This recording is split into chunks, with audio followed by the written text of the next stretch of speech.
오늘도 예배 자리에 믿음으로 나온 여러분을 다시 한번 사랑하고 환영하고 축복합니다. 성경은 인생의 길이를 두 가지 측면에서 표현해 주고 계십니다. 첫 번째는 인생은 짧다 이렇게 표현하십니다. 그래서 인생은 짧다를 이렇게 표현했어요. 나그네 같다, 외국인 같다, 아침 안개 같다고 비유로 이유합니다. 인생은 짧습니다. 그런데 두 번째로 인생은 길다고 표현을 합니다. 인생이 길다는 표현으로 오늘 본문에 보면 경주자로 표현을 합니다. 본문 말씀에 보면 우리 앞에 당한 경주를 경주하며, 여기서 경주는 우리 아시안 게임이 오늘 아마 폐막하는 줄로 아는데요. 필드 경기를 보니까 100m, 200m, 1000m, 5000m, 10,000m 단거리 경주를 이야기하지 않습니다. 또 중거리 경주도 이야기하지 않습니다. 마라톤 뛰는 것을 볼 수가 있었어요. 마라톤 경주는 41.195라고 하는 키로를 열심히 2시간 정도를 뜁니다. 마라톤 경주는 먼 거리를 힘있게 달리는 경주입니다. 그래서 인생은 마라톤 경주와 같다라고 이렇게 표현을 합니다. 우리가 잘 알고 있는 마라톤이라고 하는 영화에 나왔던 주인공 사진이기도 하죠. 마라톤 경주는 먼 거리를 2시간 이상 오랜 시간 동안 달려야 되는 그런 경주입니다. 한순간 반짝 달리고 마는 그런 경주는 아니죠. 중간에 쉴 수도 없습니다. 중간에 다른 일을 할 수도 없습니다. 쉬거나 중단하면 낙오될 수밖에 없습니다. 마라톤을 뛰다 보면은 평탄한 길도 있고 오르막길도 있고 내리막길도 있습니다. 굽은길도 있습니다. 앞서가는 사람도 있고요. 뒤따라오는 사람도 있습니다. 자신과 싸워서 이겨야 되는 고독한 질주이기도 합니다. 그런데 분명한 것은요, 목표 지점이 있고 마라톤은 마지막 지점도 있습니다. 우리 사람들도 태어나면서부터 인생이라고 하는 경주가 시작됩니다. 그래서 어떤 분은 20년을 달려온 분이 있고요. 30년을, 40년을, 50년을, 60년을, 70년을 달려온 분들도 있습니다. 여러분, 인생의 마라톤 경주에서 완주할 수 있기를 주의 이름으로 간절히 축원합니다. 그리고 상 받는 자가 되기를 다시 한번 주의 이름으로 간절히 축원합니다. 그래서 오늘 인생의 마라톤에서 그럼 우리가 승리하기 위해선 어떻게 해야 될까? 우리 익숙한 히브리 말씀으로 함께 은혜를 나누려고 합니다. 첫 번째요, 이 마라톤 경주에서 승리하려면 첫 번째, 장애가 되는 요소들을 벗어 던져야 됩니다. 오늘 말씀에도 보면 모든 무거운 것과 얽매이기 쉬운 죄를 벗어버리고, 모든 무거운 것, 과도하게 무거운 것, 거대한 짐, 이런 것들을 이야기하겠죠. 그리고 얽매이기 쉬운 죄, 경주자를 에워싸고 넘어지게 만드는 죄들입니다. 따라서 인생의 마라톤 경주에서는 경주에 장애가 되는 요소가 있다면 벗어버리는 게 승리하는 방법이라는 거예요. 자, 마라톤 경주자를 한번 봅시다. 경주하는데 장애가 되는 거, 기초 모두 벗어버립니다. 그 다음 사진 보여드릴까요? 그래서 마라톤 선수들을 보면요, 복장이 간단합니다. 그렇죠? 가벼운 차림으로 아래에 간단한 팬티와 위에 간단한 런닝을 갖추고 이 경주에 임합니다. 만약에 마라톤 경주자가 양복을 입고 배낭을 메고 경주를 한다면 나오네요. 그렇죠? 이런 복장으로 마라톤 뛸 수 없겠죠. 또 하나 보여드릴까요? 회사 출근하는 양복을 입고 가방을 들고 마라톤 뛰면 어떻게 되겠습니까? 모두 벗어버려야 됩니다. 그래서 본문에선 벗어버린다는 것은요, 좀 이런 표현으로 해석하고 있어요. 벗어도 던진다, 집어치워 버린다. 미국으로 이민 간 사람들에게요, 성공하려면 3가지를 버려야 된다. 이민사회에서는 이런 얘기를 하고 있답니다. 자, 여러분, 첫 번째, 그럼 미국에 이민을 가서 살려면 첫 번째 뭘 버려야 될까요? 첫 번째는 체면을 버려야 된다고 합니다. 한국 문화는 알게 모르게 유교, 양반 문화, 체면 문화입니다. 그래서 체면을 참 중요하게 한국 분들은 여깁니다. 그런데 미국 문화는 그렇지 않습니다. 실용주의 문화입니다. 무엇이 경제적이고 무엇이 유익하냐를 이야기합니다. 따라서 미국에 이민 간 사람이 내가 한국에서 이런 사람이었는데 하면서 체면을 따지면 절대로 성공할 수 없다는 거예요. 우리나라에도 지금 우리나라가 많이 잘 사르니까 외국에서 일하시는 분들이 많이 들어와 계셔요. 그분들도 그 나라에서 괜찮은 학벌, 괜찮은 직업을 가지고 계셨었는데 우리나라에 와서 힘든 일을 하면서 열심히 일을 하십니다. 마찬가지로 우리들이 미국에서 성공하려면 체면을 버리고 팔 걷어붙이고 열심히 일해야 된대요. 그래서 첫 번째, 체면을 버려야 된다. 그 다음에 두 번째는 뭘 것 같아요? 자기 명함도 버려야 된다고 합니다. 한국에서 사장님이었던 분도 있고요, 교수였던 분도 계시고요, 공무원이었던 분도 있고요, 명함이 있어요. 근데 그거 다 버리고 다시 시작해야 된대요. 그럼 세 번째는요, 뭘 버려야 될 것 같아요? 성질을 버려야 된대요.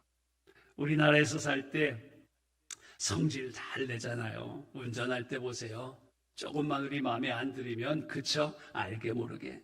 조금만 잘못하면 이 속에 있는, 그쵸? 무서운 성질이 막 나옵니다. 그런데 미국에서 성질대로 했다가는 절대로 성공하지 못한다는 거예요.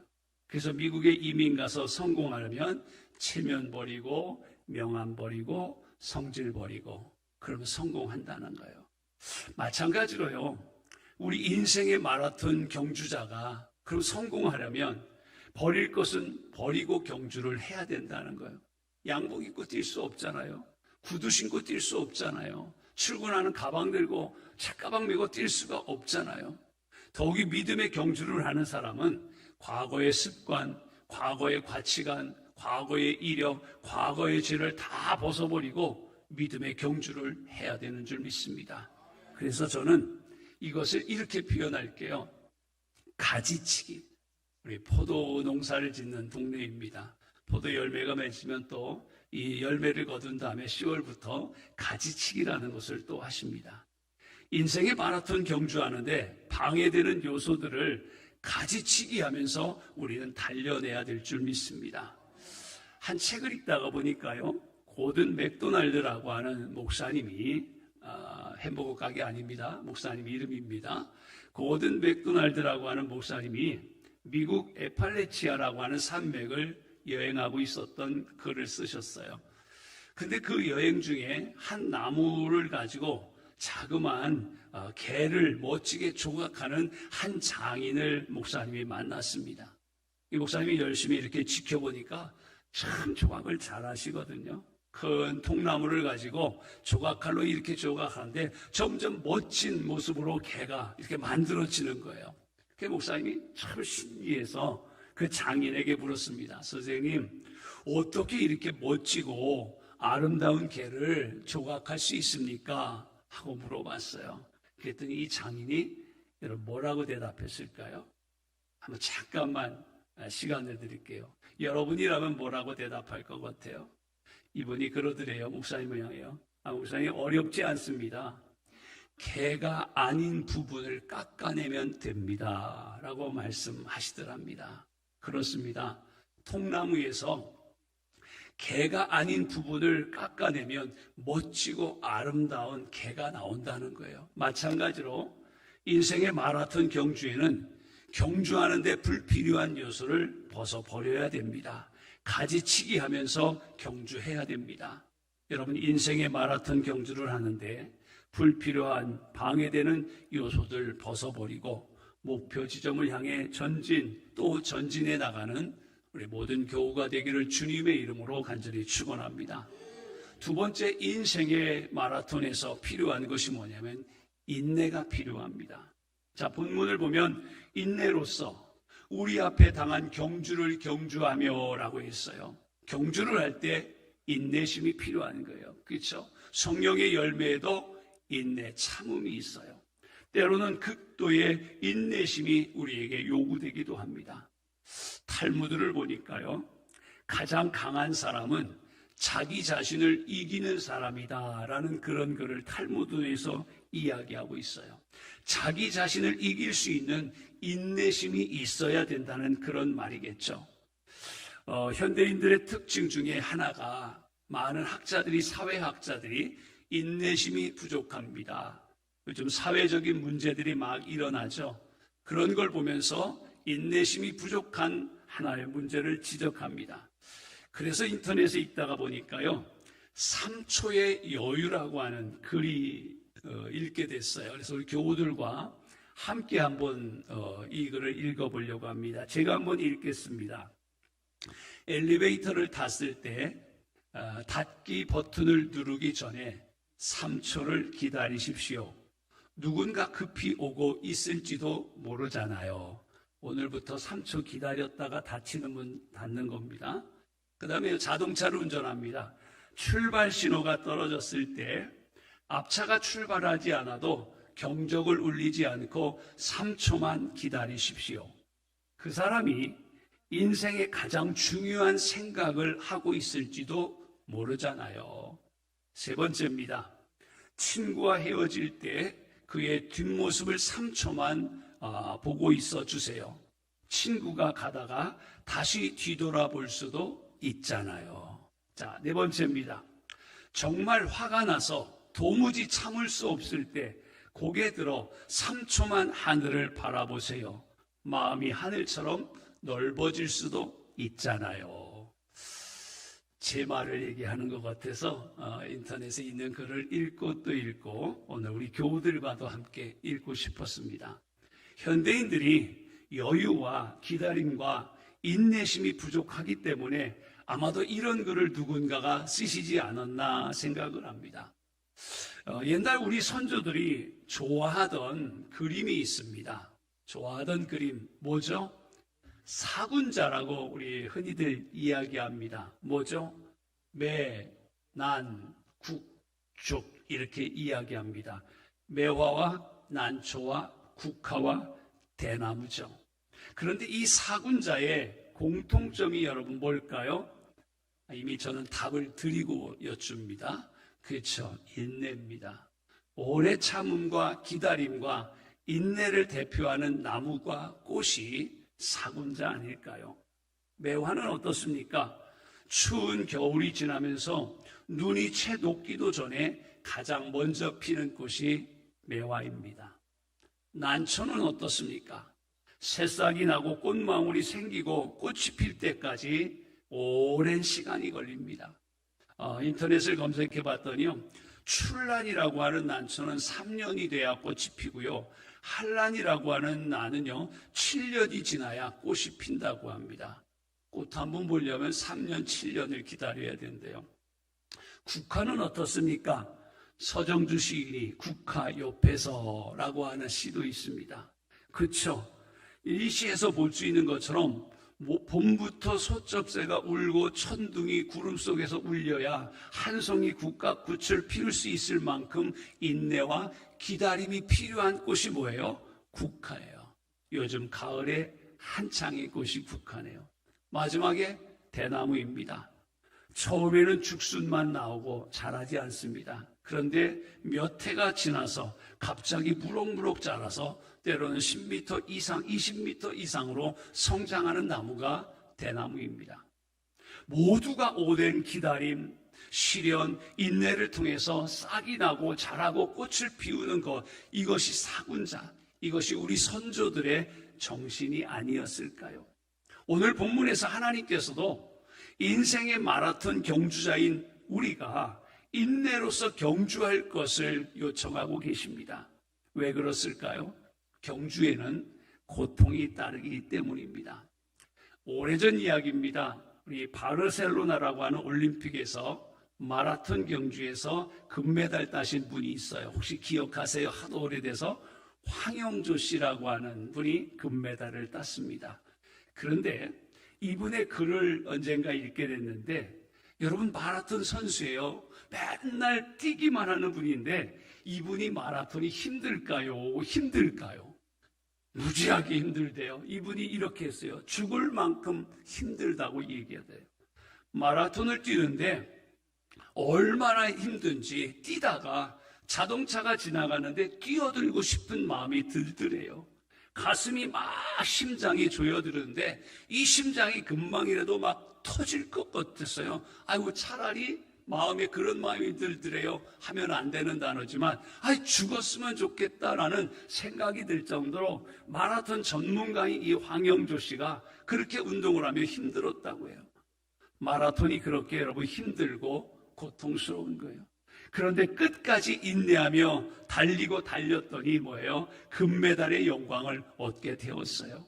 인내가 없으면 성공도 없고 축복도 없고 금메달도 없습니다.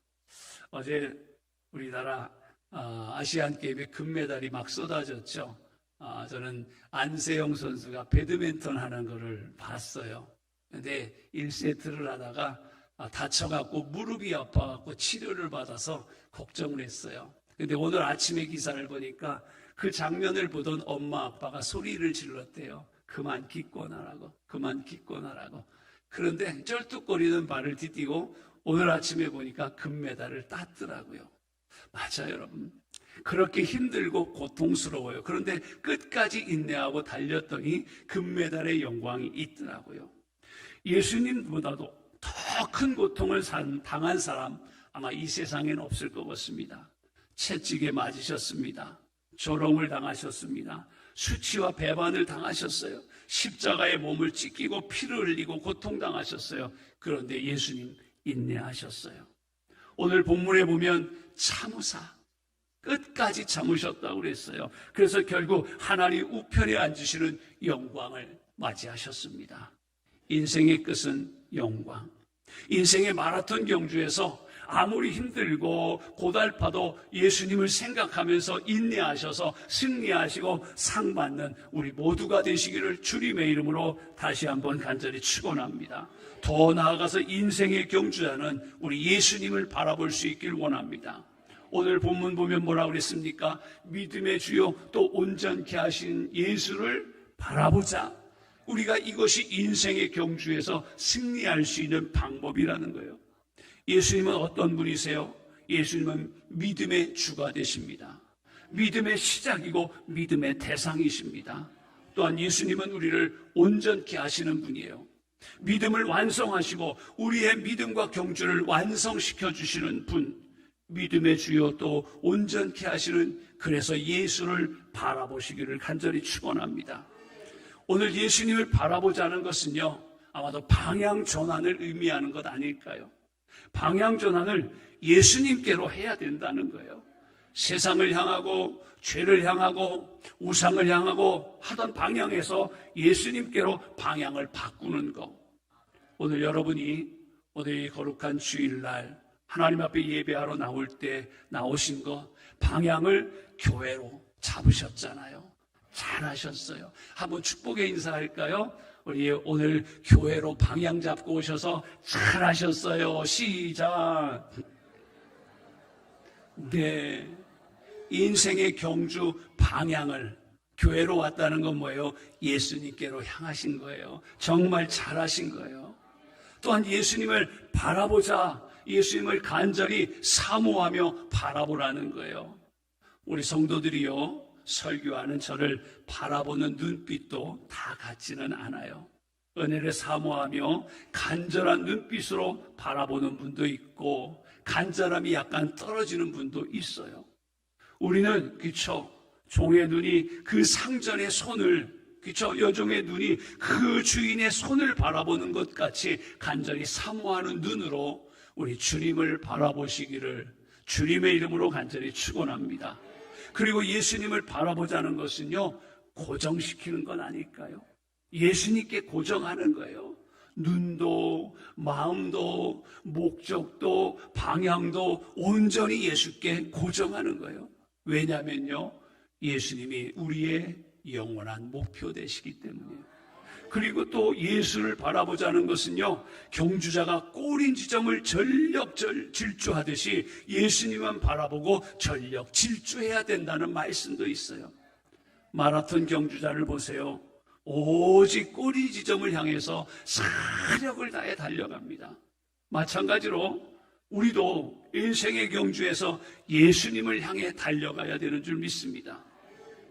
여러분, 성경 다음으로 세상에 많이 팔리는 기독교 서적이 있습니다. 참 성경 많이 팔렸죠. 그런데 성경 다음으로 가장 많이 팔린 서적이 있어요. 존 버년이 쓴 철로 역정이라고 하는 책이 있습니다. 이 책인데 다양한 작가들이 번역을 해서 우리나라에도 수십 가지 종류로요. 그래서 예전에는 우리 교회 학교 아이들이 읽기를 어려워해서 만화로 철로 역정이 나왔길래 만화로 된 철로 역정을 사서 우리 교회 학교 아이들에게도 주기도 했어요. 그런데요, 존 버년이라고 하는 분이 이 철로 역정을 썼거든요. 철로 역정은 말 그대로 하나님 나라 천국을 향해 가는 인생의 여정 속에 만나는 수많은 일들을 기록한 게 소설이에요. 이게 철로 역정이거든요. 당시 이 존 버년은 영국 성공회에서는 청교도 운동을 하는 사람을 성공회에서는 핍박을 했어요. 그때 이 존 버년이라는 청년이 복음을 전하다가 성공회에 의해서 하지 마라 하면서 12년 동안 감옥에 갇히게 됩니다.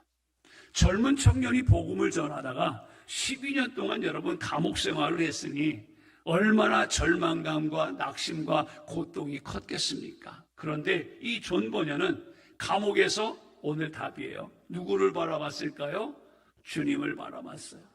세상을 바라봤으면 원망과 불평만 나왔을 것 같아요. 그죠? 하나님, 내가 다른 것도 아니고 복음을 전하는데, 천국 복음을 전하는데 내가 웬걸 감옥에 갇힙니까? 이게 말이 됩니까? 이렇게 했을 것 같아요. 근데 존 버년은 감옥에서 주를 바라봤어요. 그랬더니 새 힘이 생기고 소망이 생기고 빛으로 다가오는 주님을 감옥에서 경험합니다. 그리고 감옥에서 이 철로 역정이라고 하는 책을, 신앙의 여정을 책으로 쭉 썼어요. 그런데요, 놀라운 것은요, 이 존 버년이 이 감옥 밖에서 12년 동안 복음을 전한 것보다 수백 수천 배로 복음을 전하는 효과가 이 철로 역정을 통해서 나타났다는 거예요. 하나님의 뜻과 계획은 엄청나죠. 절망과 고통 중에 예수를 바라봤더니 세계 복음화에 영향을 미치는 큰 일을 이룰 수 있었다는 거예요. 오늘 말씀을 정리하겠습니다. 여러분, 우리의 인생의 경주도 만만치 않은 코스입니다. 내리막길도 있고 심한 경사도 있습니다.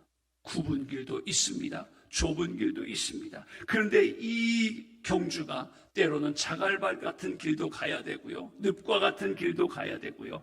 그런데 여러분, 어떤 길이라도 만만치 않은 코스라 할지라도 그러나 예수님을 바라보면 주님이 도와주십니다. 그리고 완주할 수 있습니다. 완주하여 상 얻는 자가 되기를 소원합니다. 오늘 예수를 바라보자 했습니다. 날마다 삶 속에서 어떤 환경과 조건 속에서도 오직 예수를 바라보며 달려가셔서 예수님의 도우심으로 승리하시고 마지막까지 상 얻는 여러분 되시기를 주님의 이름으로 간절히 축원합니다.